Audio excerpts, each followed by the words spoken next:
Okay, that's us. Okay.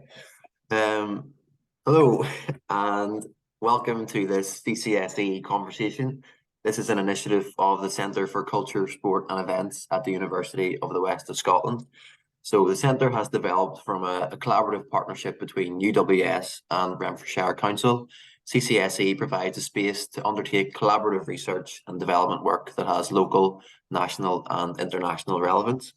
Today, we have the pleasure of having the company of Professor Jason Bocarro from North Carolina State University's Department of Parks, Recreation and Tourism Management.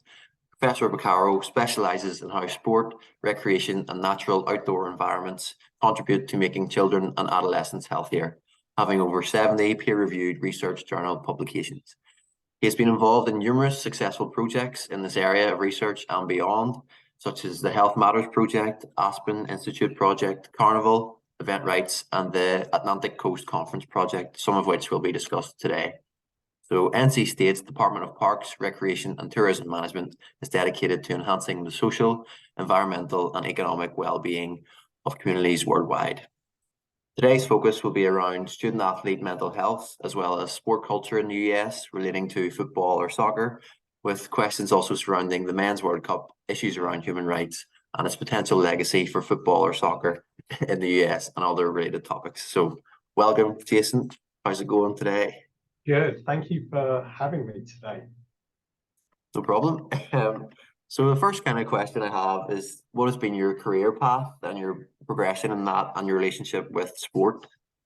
Yeah, so I think my relationship with sports started probably in high school. I was a decent college high school runner and went to the University of Birmingham to do a degree in sport and exercise science and sociology. So it's kind of a weird combination. But while I was out there, I was also running, right, track and field myself at that university. And then a lot of my research as an undergrad really focused on issues of sort of health disparities in a way, like looking at the time in the late 80s, there were issues of racism within British soccer. I mean, it's hard to think about now, but there was things like the stacking theory that certain black players would only be positioned in certain positions. There were no black managers. There was a famous, which was the cover of my undergraduate thesis. There was a cover of John Barnes backheeling a banana, right? And it was the title of a book called "Why is John Barnes backheeling a banana?" There were issues of Liverpool and Everton. The Liverpool and Everton teams not even having black players, and John Barnes was one of the first. So there were a lot of issues related to that. And so I became very interested in this issue of kind of why there was some of these racial issues occurring in British sport and looking at it all the way from the grassroots level as well. Mm-hmm. So I think that sort of really piqued my interest. Yeah, nice. And as a past student athlete yourself, how did you find that experience? So what as an athlete, what making the transition to the US or being an athlete in England?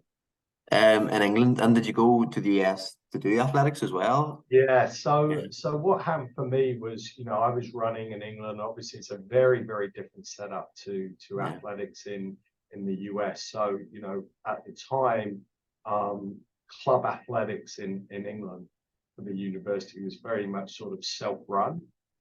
So you as a club organize the travel and that kind of thing. You sort of have a coach, but you also have to train on yourself and that kind of thing. And then you compete obviously in the British universities, athletic association, that kind of thing. And so I really enjoyed that. I was injured for one of my 3 years.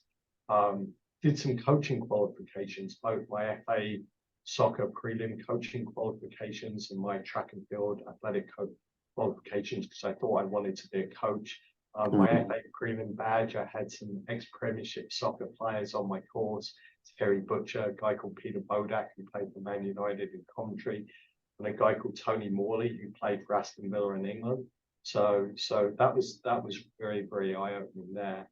Uh, I took a break and I worked as a sports development officer in London, as well as a couple of other jobs. And then I got the opportunity to go out to Canada, Halsey University, in Nova Scotia, Canada, to be on their athletic team, and which was because Canada has 5 years of eligibility as opposed to the US having 4 years okay. of eligibility.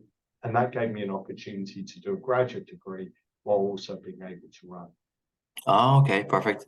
So how did you find that transition from England over to Canada? And as a student athlete, how did you find that experience? Yeah, it's interesting. I found it a lot more professional, right? So Yeah. obviously you have a dedicated coach. You had, free access to like massages and physical therapists, Right. and um, you've seen it a little bit, Callum, here, the sort of more professionalization. So the Mm, facilities were much better, and there was sort of more media attention, right? So they do write-ups in the paper and mm, that kind of thing. And it was a lot more kind of scheduled in there. You travel a lot more, right? So you're yeah. traveling across the country to different meets and that kind of thing. So that was an incredible experience for me. And it also afforded me to kind of balance that with getting a graduate degree as well. Mm, yeah, nice. And did you find going away from home easy, or what was your experience with that? Yeah, I mean, certainly there are times where, like, you get homesick. And again, this was back in the early 90s, so it was Mm, pre-internet. So you couldn't just send emails or FaceTime or do all of yeah. those, conferences. So you actually had to write letters, or once every 6 weeks I call home because of the cost and the expense of that. But and then also for me, I'm a passionate Arsenal fan, right? So I've got pictures of me sitting outside with this like wireless transition radio, trying to catch up with the Arsenal scores and that kind of thing, listening and trying to position myself in a certain area so I could hear the football results and that kind of thing. But it was good. We were a tight knit group of athletes, and then Mm, there was a little pipeline from Birmingham University, soccer players or football players to Canada. So my time overlapped with some some other students who I'd gone to Birmingham University with, who had also made the transition over to play football. oh, okay. That was good then. And in terms of like mental health, would you say there was sufficient support in place back then, especially for those coming from further afield, like yourself across the Atlantic, if Yeah, it's if you needed it's that support? yeah, it's interesting. I mean, certainly there were, you saw little things. I mean, you certainly saw the prevalence of eating disorders, for example. I mean, I noticed some things like that, throughout my athletic career. I mean, athletics are mainly with the female student athletes, that you saw little things. Mm, And there are comments now that the coaches made that that I mean, I'm sure it goes on now, but there were comments made that now looking back, you're like, I can't even believe you said that. Where mm, at the time I would think about that, like for example, if there were two athletes that were very, very competitive, the coach would be saying, "Oh, I've noticed so and so's running better than you, mm, but I've also noticed that you gained a little bit of weight." right. So, and that was a way of trying to motivate that student athlete. And you think about the issues now and the knowledge you've got now, you cannot believe that comments like that Mm, made. I think it was certainly, like back then, there was much more of a stigma, mm, of seeking mental health. I think it was more of an underlying thing that you knew some people were struggling with their mental health, yeah. but it wasn't necessarily as open as it is maybe today. Mm, Um, and certainly it's all the same issues, right? So I know, like, I went through some pretty low moments when I was injured, right? Because Hmm. being an athlete is a big core and part of your identity. Hmm. So you take away someone's purpose and their identity away from them because of an injury, just like, in regular life, right? If you're really passionate about your career Hmm. in biotech or as a physician or whatever career you have, and suddenly that goes away, and suddenly how are you going to fill that void, or if that's a core part of who you are and your identity, Yeah. taking someone's identity and purpose away from. And that certainly happened to me, particularly when I got an injury that ended up being a career-ending injury. Right. Um, it was probably my best race I've ever run, but it was the one that pretty much ended my career. Yeah. Yeah. And if you wanted to seek support, would it have been there for you, or what would you think? I would have had to have sorted out myself, Mm. navigated the the the healthcare system, and also figure out where I could have got that help. Mm. I can tell you that I wouldn't have felt comfortable approaching my coach about that, Yeah.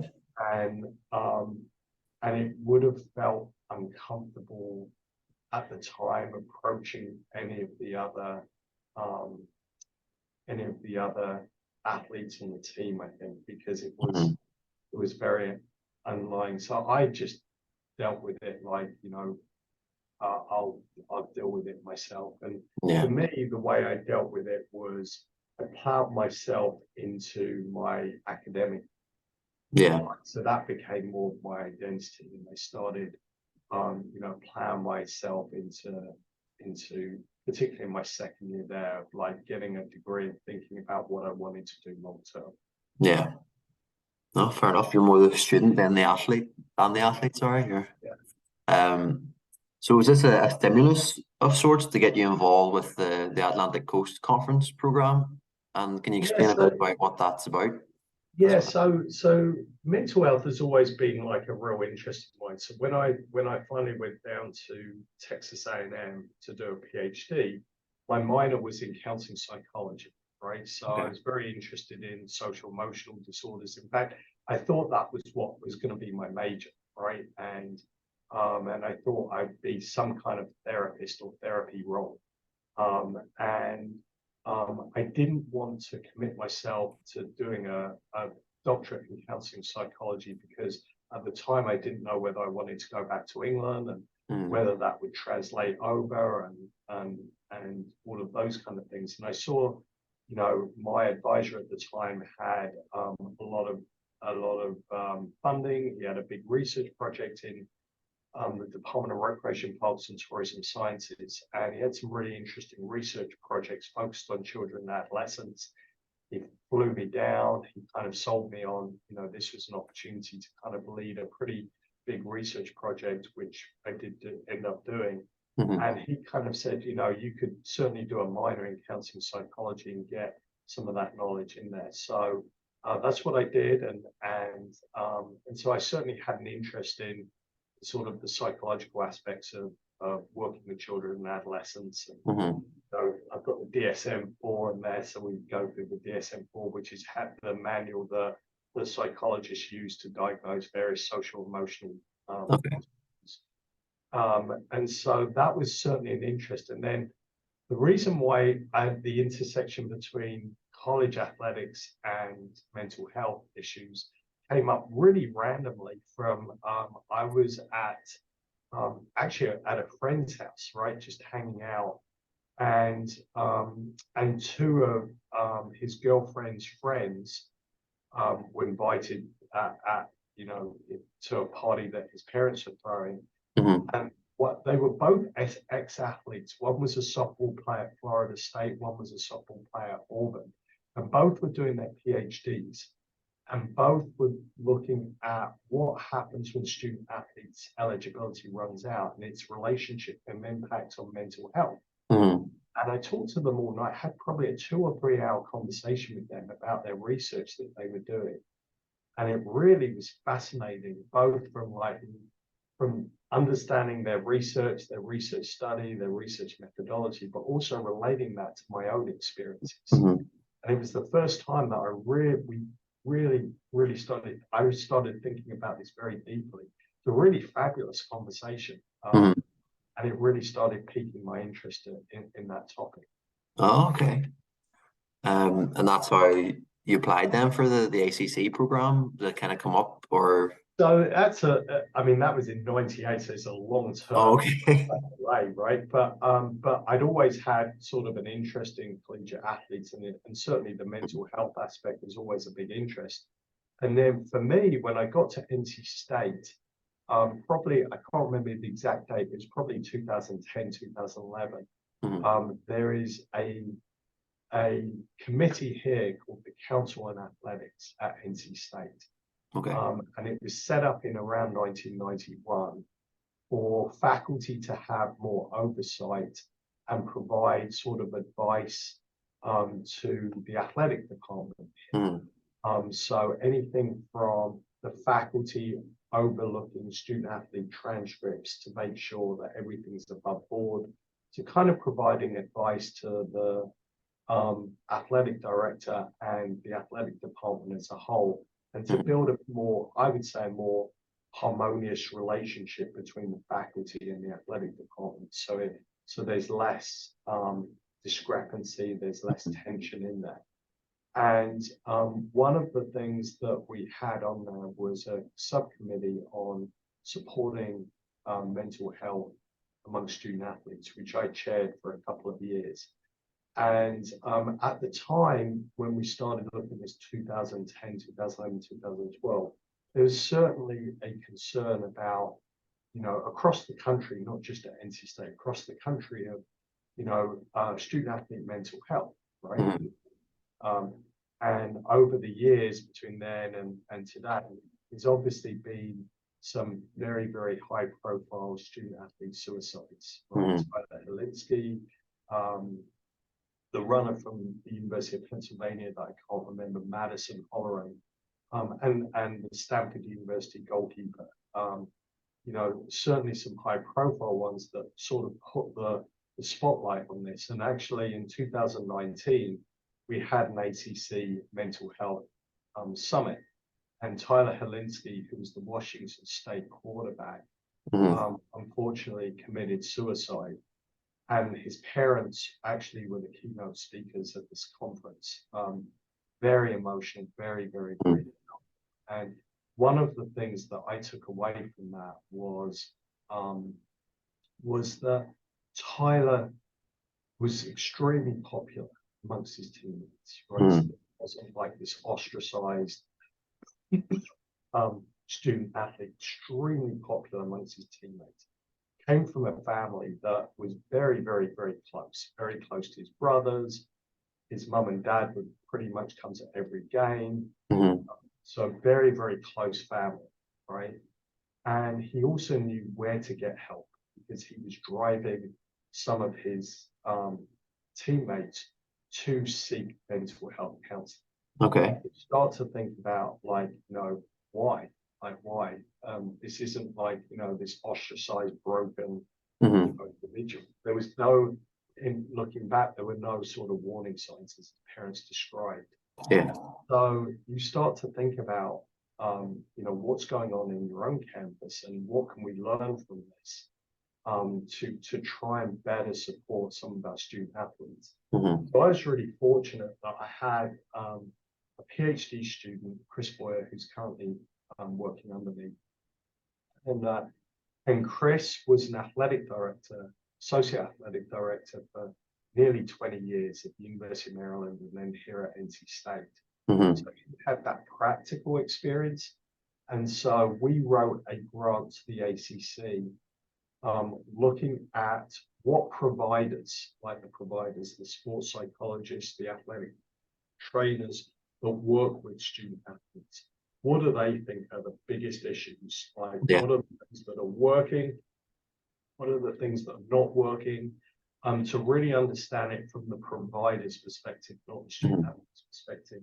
And we collected this data during COVID. So obviously, there were some additional stresses on some of these student athletes that were really, really enlightening. So we presented that data to the ACC.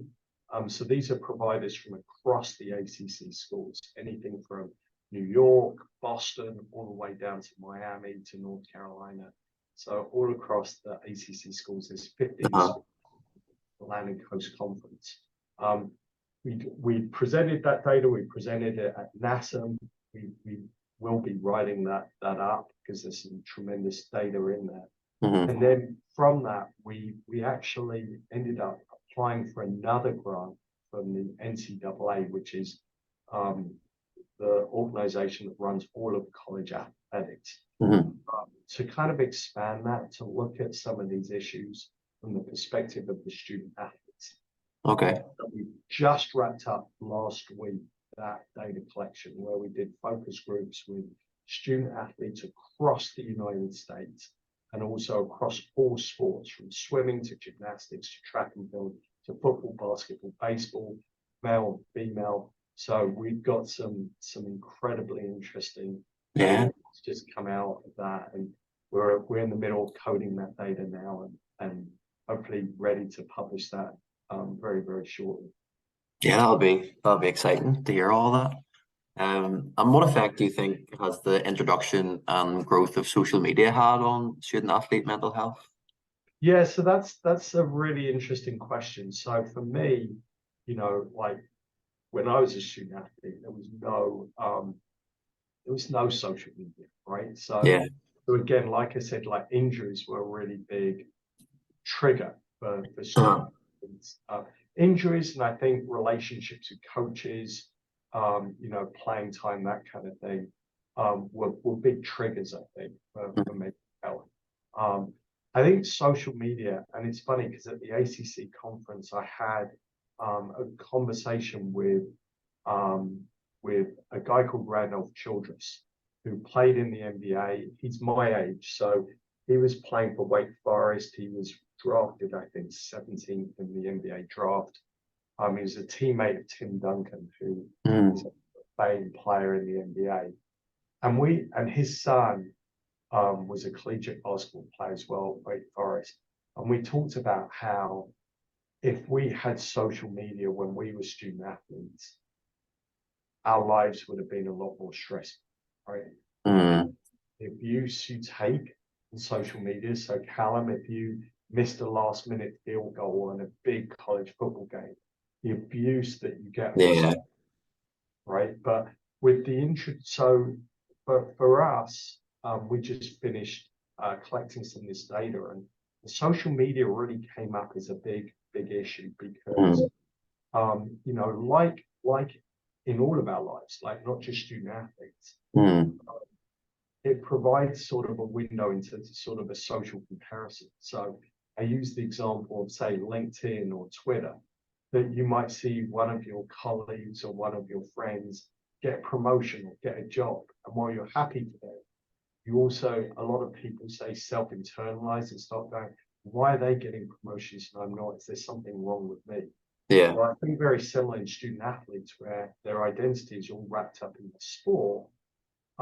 They're starting to look at this and go like, oh, wow, I've just seen this Instagram video of this student athlete at this university doing these kind of workouts or eating these kind of diets. Maybe I should be eating less or doing these kind of workouts, and maybe I'm as good, or why aren't I as good as them, right? And so it has more of that social comparison in there. Yeah. And I think with the introduction of name, image, and likeness, which is a piece of legislation that said that athletes could benefit of their name, image, and likeness. That's often, you know, universities now are encouraging some of these student athletes to increase their brand. Right? So to be on social media more and that kind of thing. And these student athletes, if you look at them, Callum, they've got very limited time. The pressure's on them from academics to training to meetings to, you know, going through compliance related issues. Their time is so wrapped up. Now you're adding more stuff for them to do. It's just sort of increased that. And then, I mean, there's some compelling research, and not just for student athletes, that for all of us to be on screens more and more and more and more Mm. is not particularly healthy. Yeah. So, some of the data that we've collected has certainly, shown that this social media introduction has certainly been detrimental to their mental health. Yeah. And they think that that rule that they can profit off their own personas, is that even further increase the pressure to perform because they're more Well, well known, I suppose. yeah, certainly there is that pressure, right? And certainly there's that pressure of like, if you've got this NIL deal, then what do you have to do for it? Then Yeah. I know that, and this came up in some of our focus groups, it's caused various jealousies, right? So Okay. if we're all teammates and suddenly I know that you've got, an NIL deal that is, $2 million, Yeah. and I've only got an NIL deal that's $10,000, why are you getting this deal and I'm not, right? So Mhm. that caused some of those kind of conversations in there as well. Okay. So we'll move on to like talking about football or soccer. But how would you describe sports culture in the US currently? Like, what are the main sports? Has football or soccer, is it kind of caught up in any sort of way? What's its Yeah, place in comparison to the American sports? yeah, it's certainly like so football or soccer is certainly like at the grassroots level has like a wider participation, right? If you look at Okay. numbers than maybe some other sports out there. And at the grassroots level, I find like American sports really interesting, right? Because I'm living this with my own kids right Mm. now, and I talk to a lot of Liam's coaches, my son Liam, and his coaches have all come over from the UK, right? Mm. So they're all British coaches. And the grassroots level is very, very, very different. So in America, and I don't think this is just soccer, this is sports in general. Uh, So it's a very business-minded environment, right? The facilities are much better. The it's very professional at a much younger age, even at the yeah. grassroots level. So you have, you know, like in soccer, it's extremely expensive to play compared to the UK. And then the distances you have to travel for tournaments are great, even at like a lower level, right? At Yeah. a elite level. So you're paying a lot, for your child to have this experience for the year in terms of club fees and uniforms and that kind of thing. Yeah. And then you're traveling huge distances for these tournaments. So this past weekend, I just got back from a tournament in Charleston, South Carolina with my daughter, Mm. where you're spending 2 days in a hotel. It's a 10-hour round trip drive. Yeah. You're certainly eating out and that kind of thing and paying for the hotel. And the week before that, I was in a tournament in Richmond, Virginia with my son. Yeah. Yeah. That's what's happening. You're traveling longer distances from younger ages, and you don't see that as much in England, right? Yeah. And I always say this, the better you are at your sport in America, the more you pay. And I think the better you are in England, like particularly from a football's perspective, Mm. less you pay, because you get signed up by a kids academy, right? Say for Arsenal or Tottenham or Man United or whatever. You're Mm. not paying for that, right? You just show up for training, get Yeah. your Yeah. training, everything is covered, right? Mm.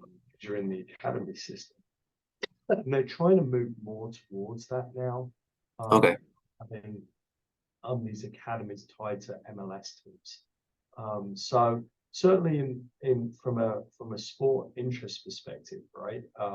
The NFL, the NBA, the Major League Baseball, and then a little bit the NHL, Mm. the sort of major sports. But I would say Major League Soccer has certainly ramped up and increased. And I think with some of the TV deals that were signed, Mm. now British Premiership Soccer um, is widely available to watch. So Yeah. now you see this huge growth of interest in soccer in the US, like massive growth of interest. Yeah.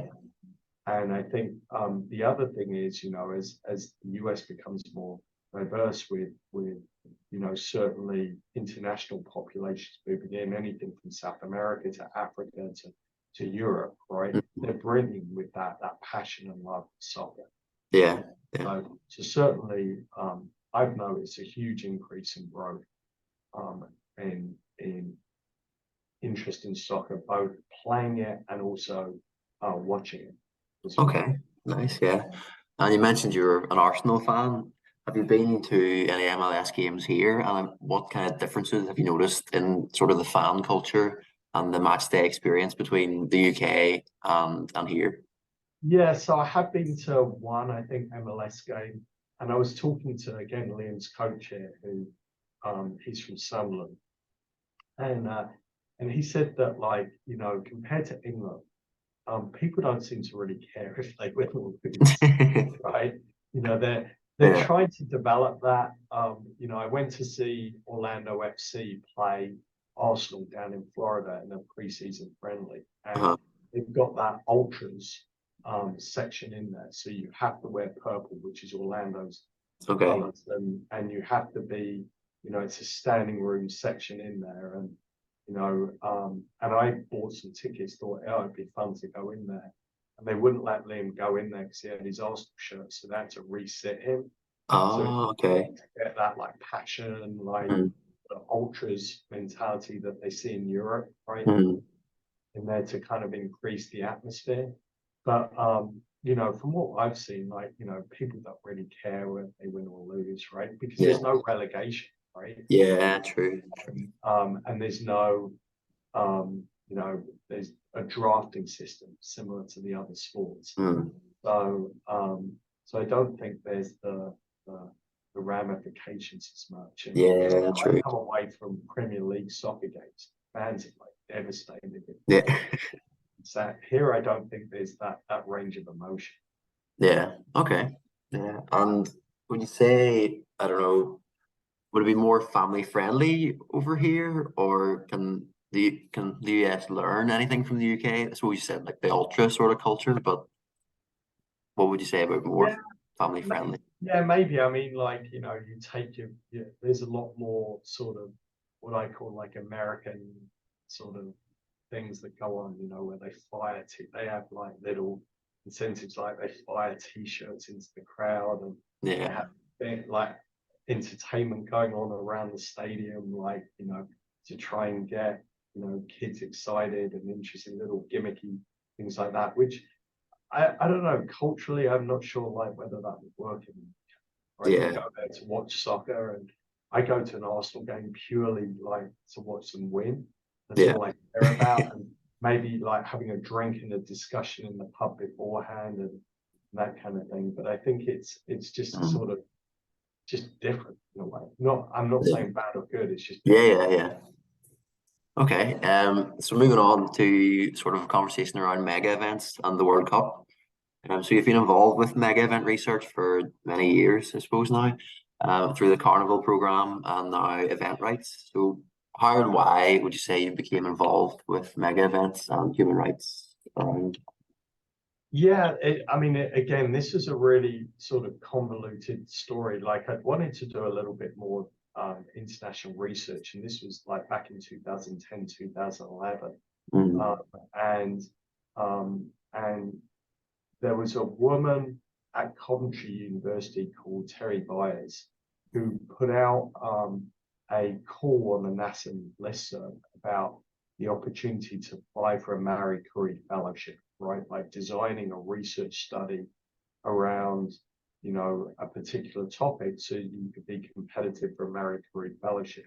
So I thought, I just got tenure here at NC State, and I thought this could be a really good opportunity for me to think about some of my research that I was doing, apply that to a broad international setting. And at the time, it was very much health focused again, right? Like, we've got a number of research grants, but really looking at physical activity.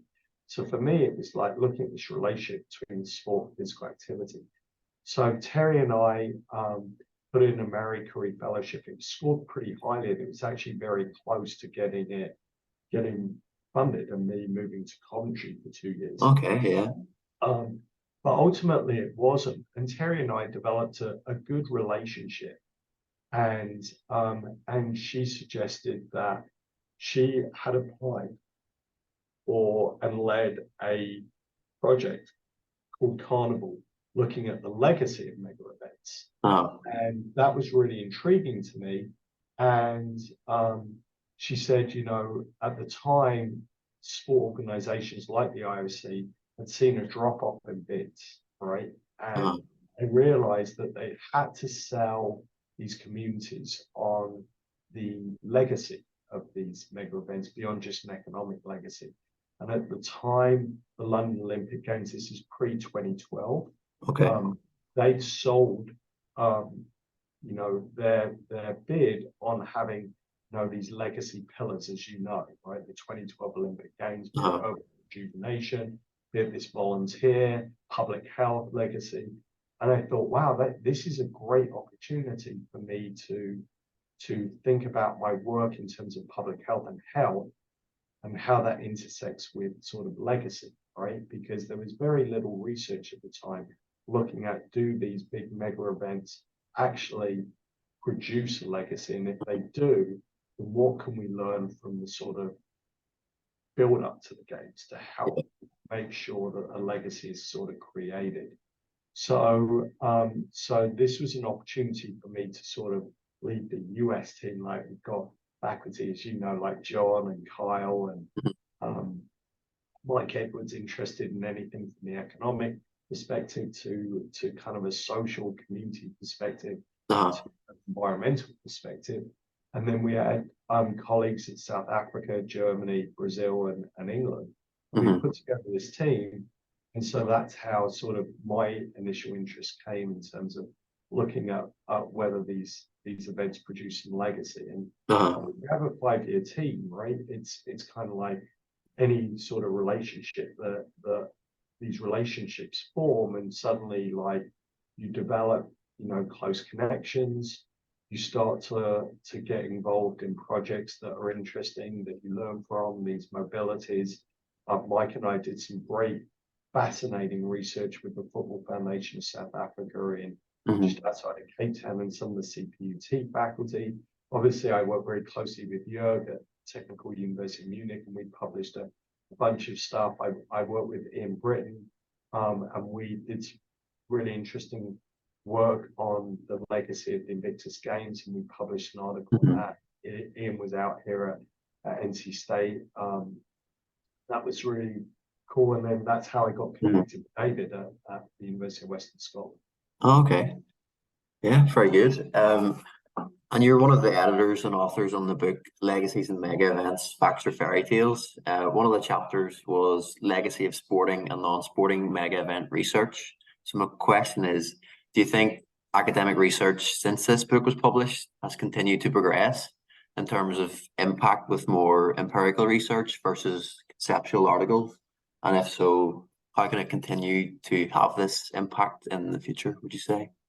Yeah, I think what it did is I think it illuminated that, you know, it brought to light a little bit that we need more data to show this. If you're going to be critical, and sometimes, I mean, I was talking to Mike Donegan the other day about this. Sometimes academics can be overly critical, right? Because we're trained that way.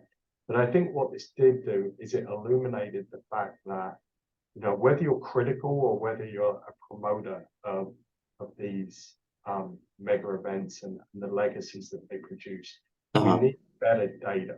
We need better methods to kind of like learn from this. And then we also need to do a better job of working with folks who are on the ground that are involved in this, be it you know, human rights organizations, be it the actual producers of these events, to try and like make sure that our research is being thought of and used to actually impact what's going on the ground. Okay, yeah, and moving on to the World Cup now, how do you feel about the World Cup coming to the US, Canada, and Mexico? I don't. I mean, I'm excited that I mean, obviously, I live in the US, and Mhm. anytime there is a mega event in the US, it's exciting for me personally and professionally, right? Yeah, And I think that obviously the World Cup was here in 2020, 2002, um, and they thought that this was going to sort of, for the US national team, really produce some sort of momentum for them to kind of embrace soccer and kick on forward. I think there's a lot more interest than there was in 2002 when it was last hosted here. So I think that's exciting for people here. I think there's a lot of excitement. So that's from a personal perspective yeah, exciting. And I can take my kids, down to yeah, Atlanta true, true. to, to potentially watch a game. Um, but and I I think it will be a good thing. It'll be the first time that it's a multi um country World Cup. Mm. Well, I guess South Korea and Japan had Yeah, well, I think it was 2002. I think US was 94, maybe the last. 94. Yeah, you're right. Yeah, Nice guy. Getting so old now. Getting yeah. yeah, 19 All goes into yeah, one. 2010. Yeah, it's all. You're right. It was 1994. It's because England didn't qualify that year, Oh, so right enough. I Yeah. took it out. My mind. But yeah, 1994. So I think like there's a lot more interest Hmm. into 2026 than there was in 1994. Okay. So I think this is going to be one of the first World Cups where it crosses over three different countries. So different format, more teams. So Yeah. I think this is going to be the biggest ever World Cup in terms of number of Yeah. countries. Hmm. So I think that's pretty exciting. And Yeah. just, I mean, you talk about like an environmental legacy. I mean, you look at the distance and the travel, air traffic. I think there's a lot of people that are highly critical of that compared Hmm. to, the last World Cup in Qatar, where you could literally see three games in one day, right? Yeah, exactly. Yeah. I saw on social media a guy who went to every single game. Like that was Yeah. his thing. So So the shouldn't do that, I distances suppose. are Yeah. much smaller. So you think about like, Hmm. environmental impact as opposed to, flying here, there, and everywhere. Yeah. Every stadium within 50 kilometers of Doha, I think it was, which is crazy, really. So my next kind of question is about the kind of elements of the joint bid. And in terms of human rights, do you think it's far more difficult to implement these protocols across those three nations, and I suppose within the states as well in US? Yeah, I mean, like, there are organizations and we mentioned this the other day, like, we Mike has been doing a lot of work and I had on my panel the organization It's a Penalty, for example, who so a lot of these human rights organizations are working on the ground with these small organizations. So, you Mm. know, them a plug, they did a great job. They do a great job working with the host city of each Super Bowl Okay. to really promote the issues of human trafficking and human rights and what can we do to prevent that and elevate this, not just during that year, but beyond that year, right? And really educate people around the dangers of human trafficking that do have a high correlation with mega sporting events that people are often unaware of. So Mm. so understanding some of those issues in there, and then working with various human rights organizations to have them, integrally connected to some of the sport organizations so they can, really work more harmoniously to kind of promote more of their rights agenda, be it on children or adolescents' rights or Hmm. human trafficking or prostitution, um, or other types of issues related to human rights. Okay. Yeah, and this is kind of a big question, I suppose, but what are your thoughts on FIFA and their sort of reform and all their new human rights policies and processes. What's kind of your thoughts on them in general? Yeah, I mean, that's limited knowledge from my perspective. I mean, Mm, they're uh, I mean, limited knowledge in terms of some my research, right? And so yeah, you can, watch the documentaries, right? Like the big documentary on Netflix that yeah, yeah. exposes corruption that went on there. Um, and to take a step back in there, they are in a tricky situation, right? Like any other big organization, and certainly there's issues within that organization that there are in many different organizations. Mm, And you're trying to represent, countries and federations across the world that all have incredibly different values, right, in there yeah, as well. And um, so, um, and not to defend Qatar at all or whatever, because there's certainly issues within that. But yeah, it did illuminate some of the conversations around, you know, whose cultural values are should be protected and who shouldn't be, right? Like, so for example, one of certainly the criticism in terms of like, LGBTQ rights, mm, issues of whether alcohol should be served, issues of migrant labor worker issues were very, very, very big issues, right, at mm, the top. But they looked at that and said, well, who are the ones putting pressure on us? And look at some of the own issues that you have in your own countries, and are yeah, you taking the moral high ground with us when you've certainly got your issues going on in your own countries, be it related to Black Lives Matters movement or shootings and in say America, for example. So mm, so I think they're certainly trying to navigate through some of those issues. And I think the other issue is like I said, you're representing the world, right? You're trying to grow soccer yeah, throughout the world, right? And that's a difficult thing to do. So while I mm, certainly think that they could be an organization that could certainly push to become better, um, they're in a challenging spot themselves. yeah. So No, that's true. And in terms of the US, what do you feel were the main human rights issues that kind of needed to be addressed before hosting the World Cup? You mentioned, I suppose, the trafficking with the Super Bowl and things like that. I What? think the trafficking issue is not just a US problem; it's a Yeah, yeah, yeah. global issue. But certainly, I think there's people would say that there's issues related to um, you know like just like an environmental legacy, for example. Mm, So certainly there's issues related to that. I can't speak um, as informatively as some others, but mm, people have looked upon previous mega events and looked at, say, Atlanta, and when the transportation system went in, it served certain parts of Atlanta, mm, maybe not other parts of Atlanta, yeah, and it had an opportunity to put in a transportation system that would serve parts of Atlanta that may not have been as wealthy or had access to or had more need for public transportation. yeah.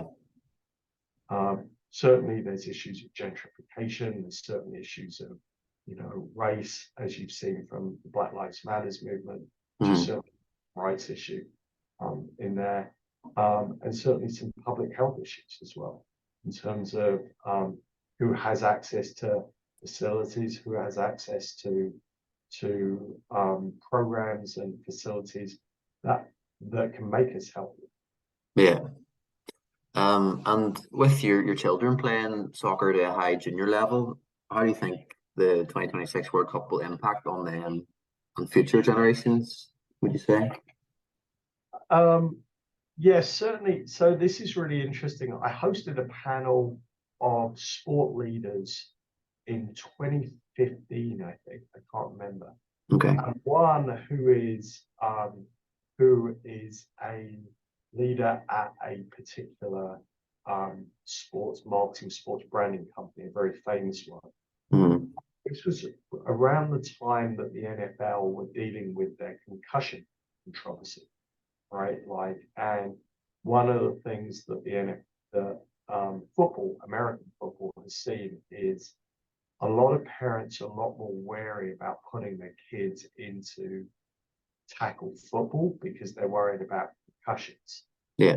So he made the point that this is a perfect storm or perfect opportunity for soccer, football, as we know it, Mm.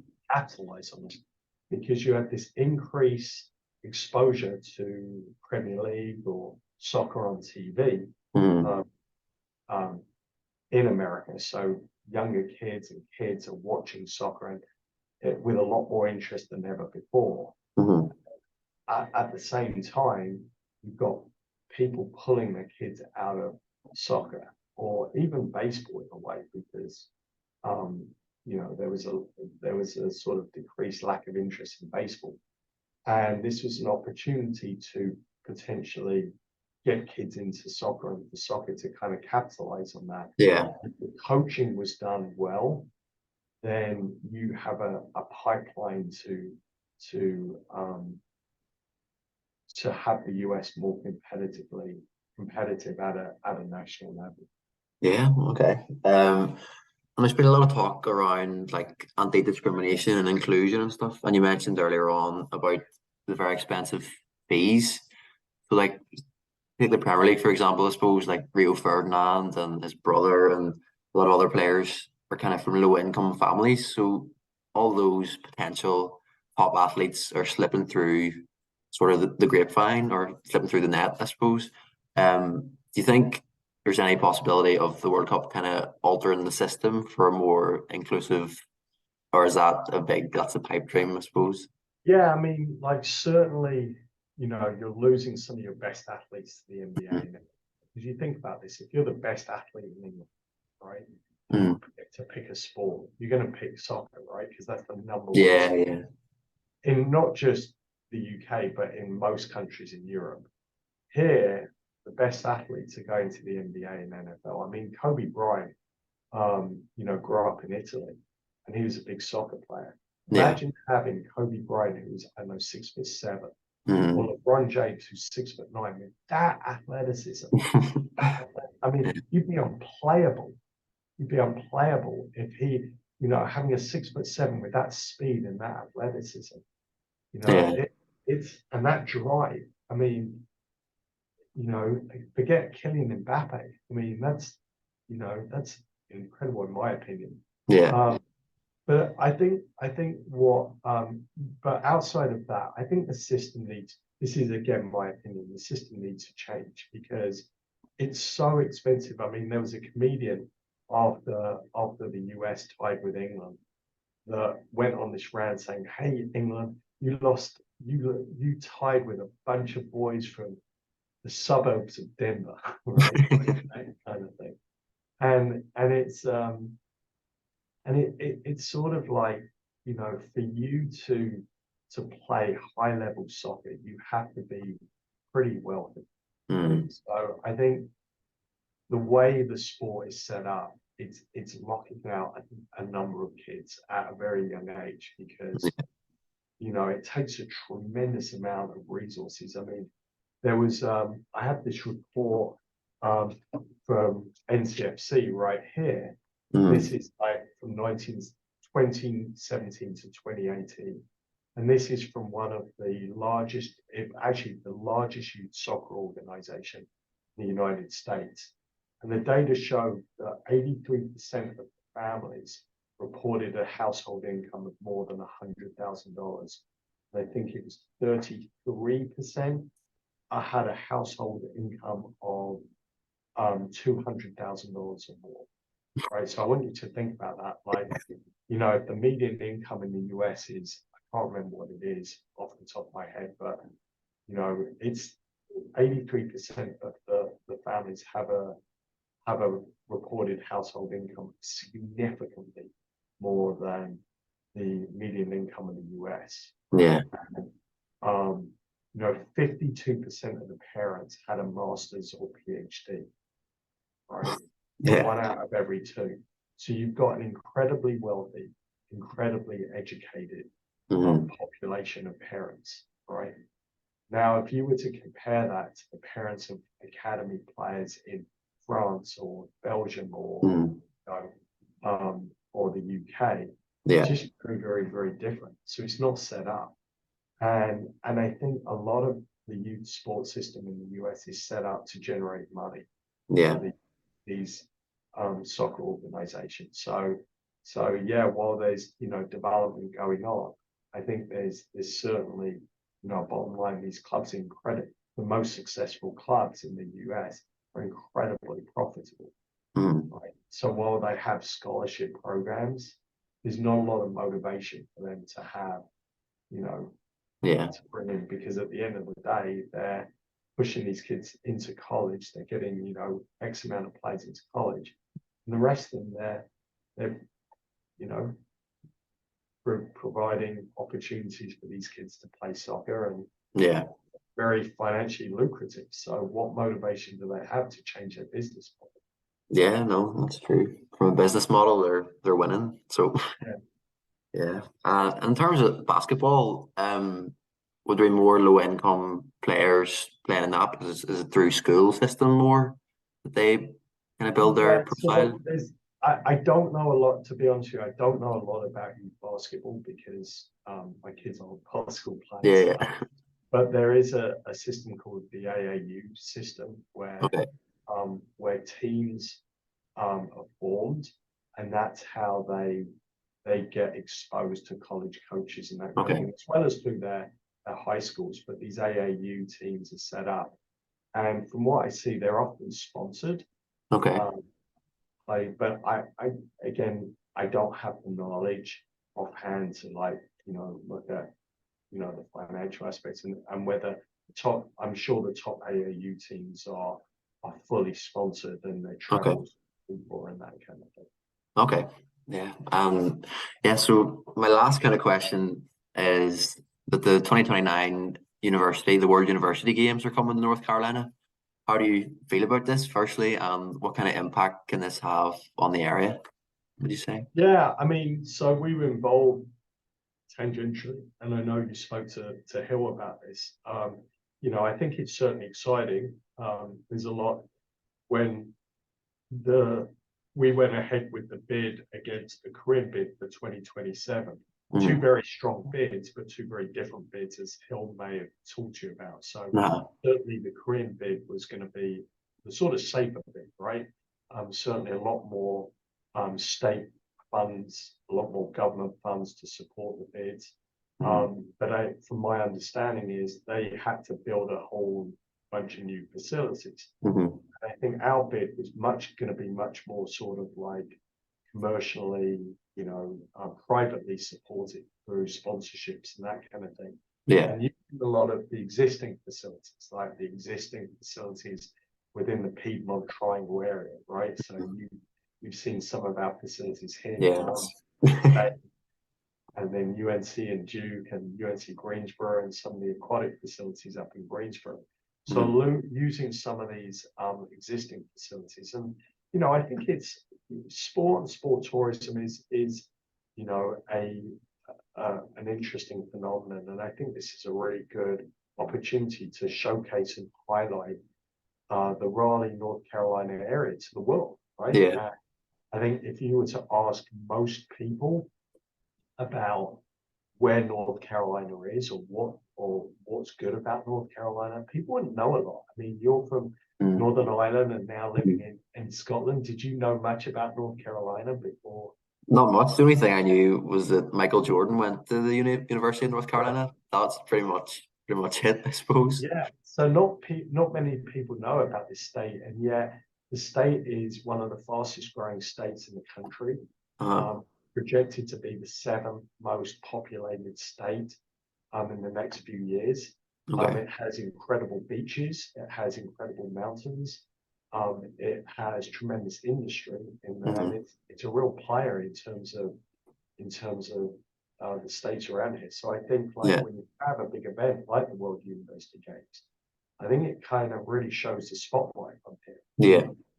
Back in November, we had a fortnight event here, a big esports event here, and with esports athletes from all over the world. And as you know, in esports, right, you have millions and millions of people logging on online, Uh-huh.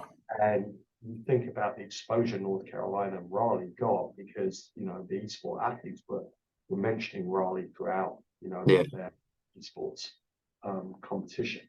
So certainly the area is gaining a lot more notoriety, Hmm. and I think there's really good opportunities for that to kind of expand. So companies start thinking about that as they start thinking about this as an area to relocate to, which is happening, right? I Yeah. mean, we have British government ministers here all the time looking at the feasibility of selling this area to companies. I think having a sporting event like this where you do get a lot of attention in there can really shine light. And from our university's perspective, this is a great opportunity for our swimmers or gymnasts or wrestlers or other student athletes Uh-huh. to have their families, to have their friends, to have local supporters watch them, as opposed to if the World Student Games were in World University Games were in Korea or Japan or Hmm. somewhere else in the world.